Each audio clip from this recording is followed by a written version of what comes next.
ওইগুলো। আজকে একটা সিরিজ শুরু করছি, হ্যাঁ। আর পয়লা এপিসোড আপনারা করবেন। আর ঠাকুরের সঙ্গে আজকে আমার মনের কথা আমি প্রকাশ করব আপনাদের সঙ্গে। ওইটাই মানে এই কিছুদিনের মধ্যে ঘটনা, কিছুদিন 2-3 মাস হলো আমার সঙ্গে একটা এমন ঠাকুরের চমৎকার করেছেন, সেটা আমি আপনাদেরকে কীভাবে বলবো যে আমি নিজেই বুঝতে পারছি না। আমার কি হয়েছিল, মাঝখানে খুব শরীরটা খারাপ গেছে। শরীরটা মানে এমনটা খারাপ, আমার বাম সাইডের জিহ্বার মধ্যে দানা দানা হইয়া ভর্তি হয়ে গেছিলো, একটা বড় একটা ফুসকার মতো ছিল।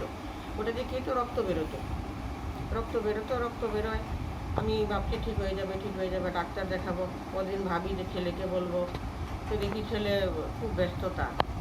তারপরে মেয়েদেরকে ফোন করে আমি অন্য কথা বলি, ওই কথাটা আমি বলি না, বলতে জানি না কেন আমার আটকা পড়ে যায়, বলতে পারছি না। তখন আমি একদিন মনে করেছি, না ওরা এত ব্যস্ততার জীবনে আমাকে নিয়ে ওরা হেতাটানি করবে, এই করবে, আমি আর ওদেরকে আমি বলবো না। কি জানি একদিন সন্ধ্যার সময় ঠাকুর দিতে আমার না এরকম জিনিসটা মনে পড়ছে। কদিন ধরে শরীরটা খুব খারাপ, খেতেও পারি না। আমি এমনি বলি আমি খেতে পারছি না, কিন্তু এই জিনিসটা কেউ অতটা খেয়াল করে নাই, কিন্তু আমার নাতি খেয়াল করেছে। ওরে মাঝে মাঝে আমাকে বলে, কী হয়েছে ঠাম্মি তোমার, কী হয়েছে তোমার, মুখটা এরকম কেন? আমি না রে, আমি এমনই, আমার কিছু হয়নি, আমি এরকম বলছি ওকে, আমি ভুল নাই।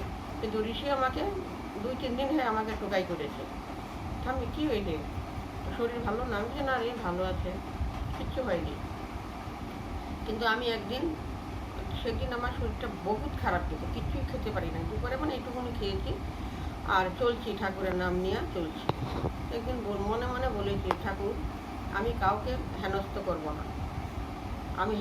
করব না, আর আমি গোপুসোনাকেও বলেছি, ঠাকুরকেও বলেছি, কিন্তু কাউকে জানাবো না কথাটা। কিন্তু প্রতিদিন আমার মুখ থেকে রক্ত বেরোয়, প্রতিদিন আমার ব্রাশ করতে পারি না, খেতে পারি না, মানে আমার প্রচণ্ড ভিতরে যন্ত্রণা গেছে। কিন্তু আমার জিহ্বাটা আমার ভারী হয়ে গেছিলো, আমি কাউকে কিছু বলিনি। আমি জানি না ঠাকুর, আমার তো অনেক কাজ আছে বাকি, তুমি কি এই সময়ে কি আমাকে নিয়ে যাবে? না, তুমি নিতে চাইলেও আমি যাব না। এই কথাগুলি কিন্তু আমি একদম মানে শুকনো হয়ে বলছি, নাহলে আমি একদম বলতেই পারতাম না। ঠাকুরের কাছে আসলে আমার ঝরঝর করে চোখে জল পড়তো। ঠাকুর আমার তো অনেক কাজ আছে, সে চলে গেছে, আমাকে তো অনেক দায়িত্ব দিয়ে গেছে, সেই দায়িত্বগুলি তো আমার পালন করা হলো না ঠাকুর। আমি এখন কি করি? এখন যদি আমি ছেলে মেয়েদেরকে জানাই, ওরা একদম মানে ব্যতিব্যস্ত হয়ে যাবে। আমি চাই না আমাকে নিয়ে ওরা ব্যতিব্যস্ত হোক। ঠাকুরকে বলেছি, আমি 1 টাকার ওষুধও খাবো না, তুমি তোমাকে আমি সব আমার মনের কথা জানিয়েছি। তুমি যদি আমাকে নিতে চাও তাহলে নিয়ে যাও, কিন্তু আমি ওষুধ কিন্তু খাবো না ঠাকুর। আমার ওষুধ হবে তোমার সেবার জল আর তোমার চরণ তুলসী আর গোপুসোনা, তোমার ঠাকুরের সেবা, তোমাদের প্রসাদ, আর আমি কোনো কিচ্ছু খাবো না। আমি আপনাদেরকে বলে বোঝাতে পারছি না, কী করে বলি। বিশ্বাস করবে না, ওই দিন থেকেই আমার জিহ্বাটা হালকা হয়ে আসছে। আমি বলছি, আমি এতটা লোড টানতে পারবো না ঠাকুর, তুমি যা করার 3 দিনের মাঝখানে তুমি করবে। 3 দিন আমি তোমার কাছে সময় দিয়েছি, তোমার এরা করতেই হবে ঠাকুর। আমি কিন্তু আর কিচ্ছু করবো না, আমি ওষুধ খাবো না, কিচ্ছু করবো না।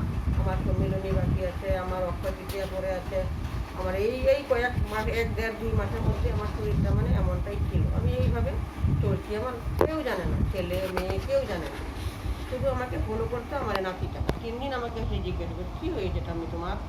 ওই খালি বারবার জিজ্ঞাসা করছে। স্কুল থেকে আসলো, বলছি কী হয়েছে ঠাম্মি? বলছে না রে, কিচ্ছু হয় নাই, আমি ভালো আছি। তখন আমি কি বলবো, ঠাকুরের সামনেই বসে আছি। আমার মানে ঠাকুর যেমন একটা চমৎকার আমাকে দেখালেন, সেটা তো আমার বলার কোনো না যোগ্যতা না ক্ষমতা কিছু নেই। কিন্তু পরের দিন থেকে আমার জিহ্বাটা অনেকটাই কমে গেছে। আমি 1 টাকার ওষুধ খাই না, 1 টাকা। যদি আপনারা কেউ ঠাকুরের কাছে বিশ্বাস করতে পারেন, ভরসা রাখেন, আমার 100% ভরসা ছিল যে ঠাকুর আমাকে ভালো করে দেবে। এটা আমার ভরসা, একদম আমার ফুল ভরসা। আর আমি সবসময় বলেও থাকি যে তুমি আমার, আর আমার এই পৃথিবীতে আমার কেউ নেই তুমি ছাড়া। আমার মনের কথা ব্যাখ্যা করলে তোমার কাছে আমি করি। তুমি তো অন্তর্যামী, তুমি তো সব জানো, তুমি তো ত্রিকালদর্শী, তুমি তো সবই জানো ঠাকুর। তবু আমার মনে হয় আমি যদি মুখ ফুটে তোমার কাছে বলি, তাহলে কি জানি তুমি কি জানি বেশি শুনবে নাকি, আমার একটা মনোভাব। কিন্তু আমি আপনাদেরকে বলে বোঝাতে পারবো না এই যে জীবনের চমৎকার। এই আমার আজও ভালো, আমার আজও যে ভালো জিব্বাটা আমার, কালো ভালো। আমি তো যতদিন আমি বেঁচে থাকবো এই জিব্বা দিয়ে শুধু তোমার নাম করবো, তোমার নাম।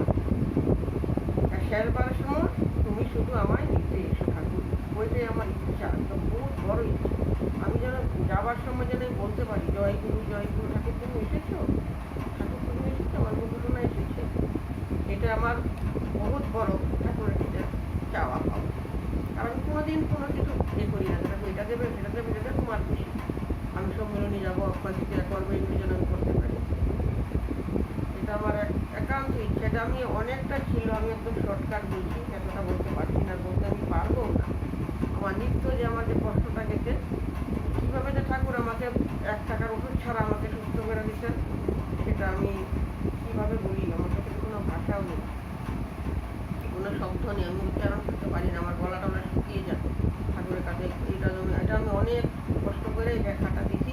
আপনারা যদি কেউ হাত জোড়া করে বলছি, আপনারা যদি কেউ ঠাকুরের কাছে একদম ভরসা করতে পারেন, ঠাকুর যে আমাদের কি সেটা আমি বলে কি বলবো, আমি তো নিজেই ভালো করে কিছু বলতে পারি না, গুছিয়ে বলতে পারি না। এত মানে আমার এটা আমি অনেকদিন থেকে ভেবেছি আপনাদের সঙ্গে শেয়ার করবো, আমার আর হয়ে ওঠেনি। আমি কীভাবে বলবো, আজকে সাহস করে বলি, মনে মনে ভেবেছি যে নাতিটাকে বলেছি আমি একটু ভিডিওটা করতো, আমার আর দেরি হয়ে যাচ্ছে, ভিডিওটা আমার আরও আগেই ডালতে লাগছে, কিন্তু আমি পারতেছিলাম না। এর মধ্যে মাঝখানে গেছি নাতিদারকে নিয়ে বাপের বাড়ির থেকে ঘুরে আসলাম, সবাইকে আনন্দ করে আসছি, ভালো লাগছে। এখন আমি একদম পূর্ণ সুস্থ, আমি ঠাকুরের কাছে সমর্পণ করে দিচ্ছি। সবাই যদি ঠাকুরের কাছে এরকম ভরসা বিশ্বাস রাখে, যতই তুফান আসুক না কেন, ঠাকুর একদম হাল ধরেছেন, যে ওটা একদম সত্য। আমার তো পুরা বিশ্বাস। আমার জীবনের এরকম কত ঘটনা আছে যে আমি গুছিয়ে বলতে পারি না, এটাই আমার মনে একটা যে সুন্দর করে বললে আপনারা।